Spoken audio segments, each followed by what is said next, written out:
Hello সবাইকে, good morning. নতুন একটা মিনি ব্লগে তোমাদের সবাইকে ওয়েলকাম। আজকে দিনটা হচ্ছে সানডে, আর সানডে মানে দিন মর্নিং আমাদের প্রচণ্ড লেটে হয়েছে। আমি আর গুনু ঘুম থেকে উঠেছি তখন ঘড়িতে বাজে সকাল 9টা।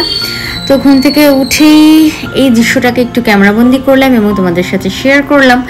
দুদিনের বৃষ্টিতে যে পরিমাণ জল জমেছিল আমাদের বাড়ির সামনে, সেটাই ভাবলাম তোমাদের সাথে শেয়ার করি। আরও জল জমেছিল, একটু নেমেছে। আর বাজারওয়ালাও চলে এসছে সকাল সকাল বাজার নিয়ে। মামনি দেখতেই পেলে যে বাজার রাখছিল, কিন্তু দুঃখজনকভাবে সেইখান থেকে কিছুই রাখতে পারিনি। সেখানে মানে উনি কিছুই নিয়ে আসেনি, তো সবজিও মামনি কিছু রাখতে পারেনি, মাছালাও আমাদের কাছে আসেনি সেদিন মানে সানডেতে। তো মামনি তো চিন্তাই ছিল যে লাঞ্চে কি করবে, কি রান্না করবে। তো সেই চিন্তা নিয়েই ব্রেকফাস্ট করলাম, ছেলেকেও ব্রেকফাস্ট খাওয়ালাম। তো ব্রেকফাস্টে ভীষণ টেস্টি ব্রেকফাস্ট করেছি, সেটা হচ্ছে ঘি দিয়ে ভাত আর ডালের বড়া। তো সেটাই কন্টিনিউ করলাম লাঞ্চে করা হয়েছিল আম ডাল, ডালের বড়া, কাঁকরোল ভাজা, ডিমের অমলেট এবং ভাত। আর ছেলেকে করে দিয়েছিলাম হচ্ছে সয়াবিন আলুর ঝোল। তো আজকে এই অবধি, বাই বাই।